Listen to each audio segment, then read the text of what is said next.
বন্ধুরা দেখতেই পাচ্ছেন জুবিনের খুনিদেরকে কিভাবে লাঠি দিয়ে পেটাচ্ছে পুলিশ, দেখতেই পাচ্ছেন সেইটা।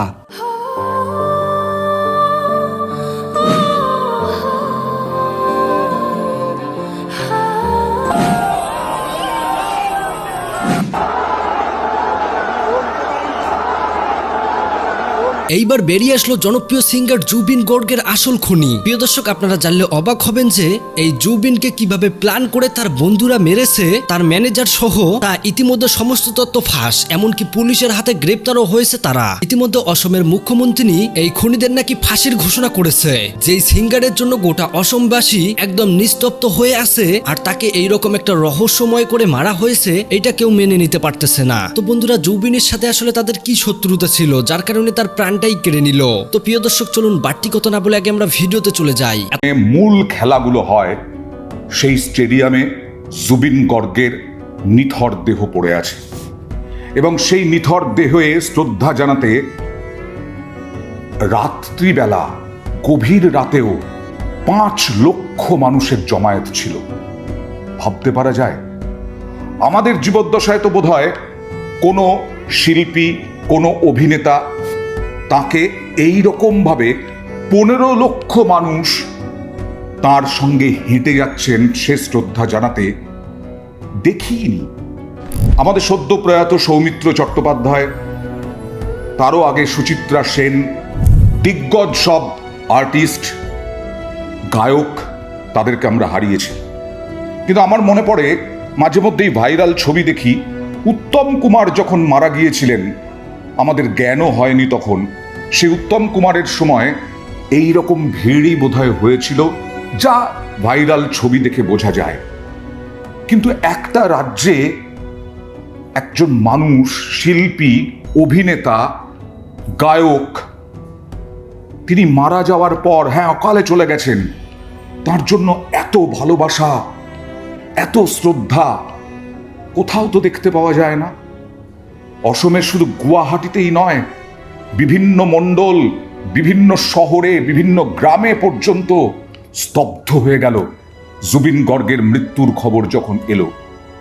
অনেকে ভাবতে পারেন বা বলতেও পারেন, আপনি শ্রদ্ধা জানাচ্ছেন, কিন্তু এই রকম একটা শার্ট পরে কেন, এই রকম রঙের?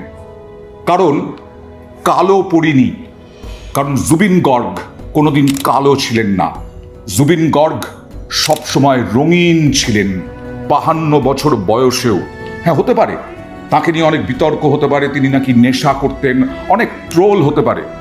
বাঙালিকেও শিখতে হবে কি করে শ্রদ্ধা, কি করে ভালোবাসা দিতে হয়। আমরা খুব যাত্রাভিমান নিয়ে কথা বলি তো, কিন্তু এই যাত্রাভিমান কি কোনো গায়কের ক্ষেত্রে, কোনো রকম শিল্পীর ক্ষেত্রে আমরা দেখাতে পেরেছি? কেকের মৃত্যু খুব বলা যায় দুর্ভাগ্যজনক, কিন্তু রূপঙ্কর বাগচি সঙ্গীত শিল্পী, তিনি কে প্রশ্ন তুলেছিলেন। আসলে তিনি বলতে চেয়েছিলেন যে কেকের মতো বলিউডের শিল্পীরা তারা আসেন যখন, তখন আমরা ভয়ঙ্কর রকমের মেতে উঠি, হাজার হাজার টাকার টিকিট দিয়ে আমরা দেখতে যাই, কিন্তু বাংলার শিল্পীদেরকে আমরা কি যথাযথ মর্যাদা দিই, যথাযথ দাম দিই, মূল্য দিই? এই প্রশ্নটাই করেছিলেন। কিন্তু সেই রূপঙ্কর বাগচি বাঙালিদেরই একেবারে তীর বিদ্ধ হয়েছিলেন, প্রশ্ন বাণে জর্জরিত হয়েছিলেন, ট্রোল হয়েছিলেন রূপঙ্কর বাগচি। এটা খুব ভালো লেখা আমি পেলাম, জুবিন গর্গ এখনো লক্ষ লক্ষ মানুষ অপেক্ষা করছেন ওই স্টেডিয়ামে। এবং হেমন্ত বিশ্ব শর্মা, অসমের মুখ্যমন্ত্রী, তিনি ঘাড়ে করে জুবিন গর্গের দেহ নিয়ে গেলেন, এবং পরিবারের সঙ্গে কথা বলে যাতে এত লক্ষ লক্ষ মানুষের আবেগ নষ্ট না হয়, তার জন্য মঙ্গলবারে শেষকৃত্যের কথা ঘোষণা করেছেন। আপনারা ইতিমধ্যেই জেনে গেছেন, সিঙ্গাপুরে সমুদ্রে নেমে জলে ডুবেই মৃত্যু হয়েছে, এবং জলে ডুবে মৃত্যুর পর এখন সিআইডি তদন্ত দেওয়া হয়েছে। কারণ যে আবেগ এই মৃত্যুর সঙ্গে আমরা দেখলাম, কলকাতাতেও বহুবার অনুষ্ঠান করতে এসেছেন, বলিউডে বহু গান গেয়েছেন, কিন্তু তারপরেও ট্রোল হয়েছেন এই বাঙালিদের দ্বারাই। আর সেই অসমের আইকন শুধু অসম কেন, গোটা ভারতের আইকন এই জুবিন। কারণ তিনি শিল্পী ছিলেন, তিনি গায়ক ছিলেন, তিনি একেবারে 5 স্টার 7 স্টার ছিলেন, কিন্তু কখনো কোনো অবস্থাতেই কেউ বলেননি তার খুব অহমিকা ছিল, তার খুব অহংকার ছিল, তার ভয়ঙ্কর গর্ববোধ হতো তার, এরকম নয়। তাই এই আবেগের জন্যই হেমন্ত বিশ্ব শর্মা, শ্যামকানু মহন্ত, যিনি হচ্ছেন এই নর্থ ইস্ট ফেস্টিভ্যালের আয়োজক, তার এবং দীর্ঘদিন জুবিনের ম্যানেজার সিদ্ধার্থ শর্মা, তার বিরুদ্ধে এফআইআর দায়ের হয়েছে এবং তাদের বিরুদ্ধে সিআইডি তদন্ত হচ্ছে। আচ্ছা, একটা প্র্যাকটিক্যাল কথা বলি আপনাদের। যখন গোটা ভারত জুড়ে, আমরা যদি এই বঙ্গে দেখি এবং দিল্লিতে, বলিউডে শাসক পক্ষের শিল্পীরাই বেশি থাকেন, এটা আজকে বলে নয়, এটা ইতিহাস। আমাদের রাজ্যেও তাই, দিল্লিতেও তাই, মুম্বাইও তাই। সেই শাসক দলের পক্ষে থাকা শিল্প সংস্কৃতির ইতিহাসে দেখা গেছে বহু প্রতিভাবান শিল্পী তারা রাজনৈতিক দল অথবা ক্ষমতাসীন শাসকের দিকে ঝুঁকে পড়েন। কিন্তু জুবিন যশ, খ্যাতি, সম্মান কিংবা অনুগামীদের প্রত্যাশা পূরণের তাগিদে এই কাজ করতে হয়নি তাকে। এই কাজটাই করেন বহু শিল্পী। এই যশ, সম্মান, কাজ না পাওয়ার ভয়, অনুষ্ঠান না পাওয়ার ভয়, এই সব থেকে তাঁরা ঝুঁকে যান শাসক দলের পক্ষে, সে জাতীয় ক্ষেত্রে হোক, আঞ্চলিক ক্ষেত্রে হোক। কিন্তু এই অভিনেতা জুবিন বরঠাকুর ওরফে জুবিন গর্গ, তিনি ছিলেন একেবারে অরাজনৈতিক, অসাম্প্রদায়িক এবং মুক্ত চিন্তার প্রতীক। তাকে ঝুঁকতে হয়নি, কোনো পক্ষেই ঝুঁকতে হয়নি।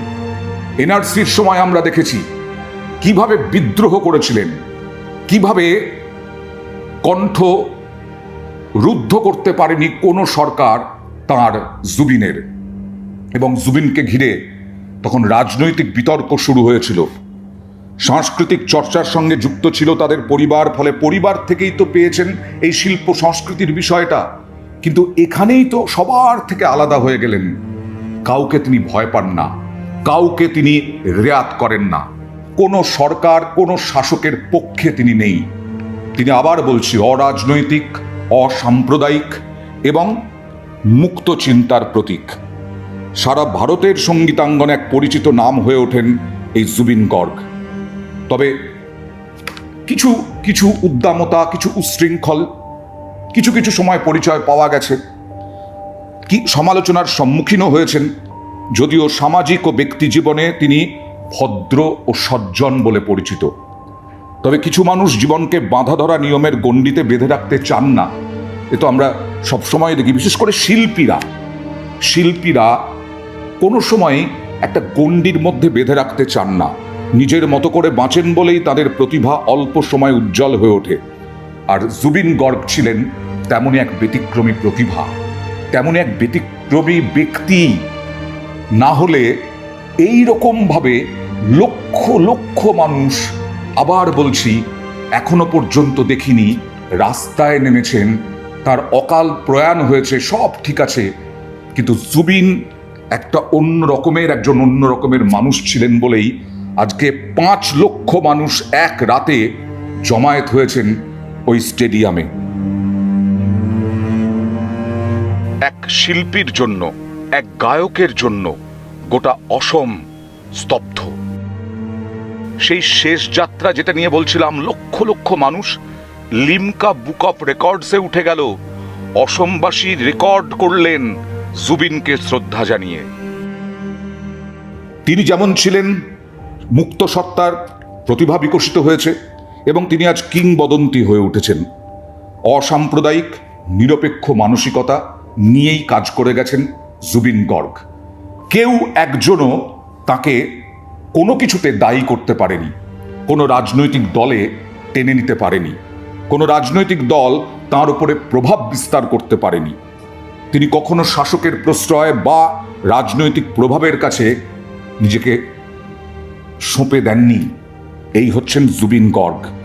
এজন্যই তিনি ভারতের সব ভাষাভাষী তরুণ প্রজন্মের মনে বিশেষ স্থান করে নিয়েছেন। হ্যাঁ, জুবিন গর্গ আজকে যেভাবে ভাইরাল হচ্ছে, যেভাবে ট্রেন্ড হচ্ছে, বোঝাই যায় জুবিন গর্গ কোন জায়গায় ছিলেন। বহু শিল্পীর সাথে আমার পরিচয় আছে, জুবিন গর্গের সঙ্গে কোনো পরিচয় হয়নি কোনোদিনই, কিন্তু তার গান তো কানে বাজে। সেই জুবিন গর্গ মারা যাওয়ার খবরে মন থেকেও খুব বিমর্ষ হয়েছিলাম, কিন্তু এটাও ভালো লাগলো দেখে এই জুবিন গর্গ কি রঙিন ছিলেন। সেই জুবিন গর্গের জন্য অসমের মানুষ কিভাবে সারা রাত কষ্ট করে তার পাশেই থেকেছেন, তার পাশেই থাকছেন। সত্যিকারের শিল্পীকে হতে হবে স্বাধীন, মানবতাবাদী এবং সাহসী। এটাই তো জুবিন গর্গ শিখিয়ে দিয়ে গেলেন। কিন্তু তার মতো কি সাহসী, যুক্তিবাদী, মানবতাবাদী, স্বাধীন শিল্পী উঠে আসবেন? যায় না, সে তো আজও বোঝে না।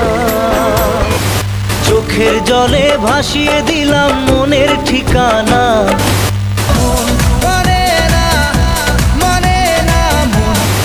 यारी यार पे कुर्बान है सभी। সুরের মায়াজাল ছিঁড়ে না ফেরার দেশে জুবিন গার্গ। কিন্তু অগণিত অনুরাগী মন ভাঙা আয়নায় তাকিয়ে ব্যথা ভুলতে না পারার যন্ত্রণা নিয়ে প্রতি মুহূর্তে খুঁজে ফেরেন প্রিয় গায়ককে।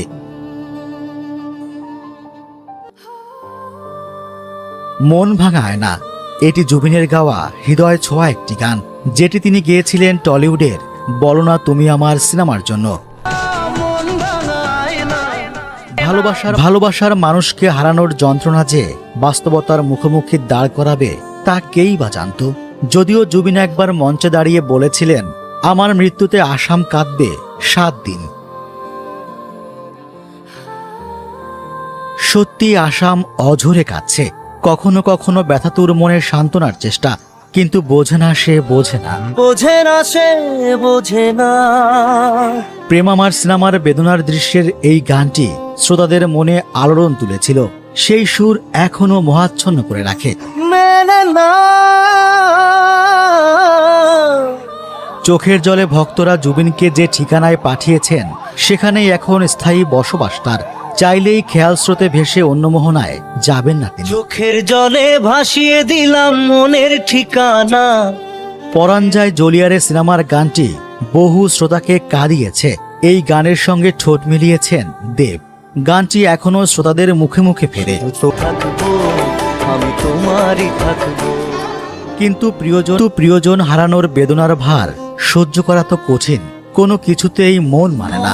মানে না, মানে না। গানটি মন মানে না সিনেমার। দেব কোয়েলের রসায়ন সঙ্গে জুবিনের কণ্ঠে ভর করে গানটি আকাশচুম্বী জনপ্রিয়তা পেয়েছিল। মন মানে না। ভক্তরা এখন জুবিনের আত্মার শান্তি কামনা করেন তারই গানের সুরে সুরে। জুবিন গার্গের কণ্ঠ কোনোদিনও ম্লান হবে না। যতদিন ভক্তদের চোখের জল, প্রেম হারানোর ব্যথা, ততদিন তার গান বেঁচে থাকবে নিঃশব্দ সান্ত্বনা হয়ে।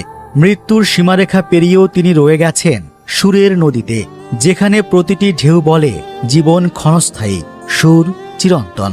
এতক্ষণ থেকে পুরো ভিডিওটি প্রথম থেকে শেষ পর্যন্ত দেখার জন্য আপনাদেরকে অসংখ্য ধন্যবাদ। পুরো ভিডিওতে দেখতেই পেলেন অসম সহ বাংলা এমনকি বলিউড ইন্ডাস্ট্রিজেও এই জুবিন গর্গের নাম রয়েছে প্রচুর। হিন্দি মাত্র কয়েকটি গান গাইয়েই যেভাবে সবার মন কেড়ে নিয়েছে সেটা আসলে বলার মতো না। ইতিমধ্যে জুবিনের মৃত্যুতে গোটা অসমবাসী সহ গোটা ইন্ডিয়া কিভাবে নিস্তব্ধ হয়ে গিয়েছে সেটা আপনারা দেখতেই পেয়েছেন। তাছাড়াও বন্ধুরা, জুবিনের ভক্ত শুধু ইন্ডিয়াতে নয়, বাংলাদেশে তার প্রচুর ফ্যান ফলোয়ার্স রয়েছে। এই সিঙ্গারের কণ্ঠে বাংলা গান এমন ছিল যেগুলো একদম হৃদয় ছুঁয়ে যাওয়ার মতো। তবে এখনো মানুষ তাকে প্রতিটি সময় মিস করতেছে যে এই সিঙ্গারটা আর আমাদের মাঝে নেই, তার কণ্ঠে আমরা নতুন কোনো গান দেখতে পারবো না। তবে আমাদের এই প্রিয় সিঙ্গারকে যারা পরিকল্পনা করে মেরেছে তাদের ফাঁসি চাই। তো ইতিমধ্যে আপনারা পুরো ভিডিওতে দেখতেই পেয়েছেন শ্যামকানু মহন্ত এই ঘটনার সাথে নাকি জড়িত। পুরো ভিডিও থেকে আপনাদের মতামত আপনারা কমেন্ট বক্সে জানাবেন, পারলে ভিডিওটি শেয়ার করে দিবেন।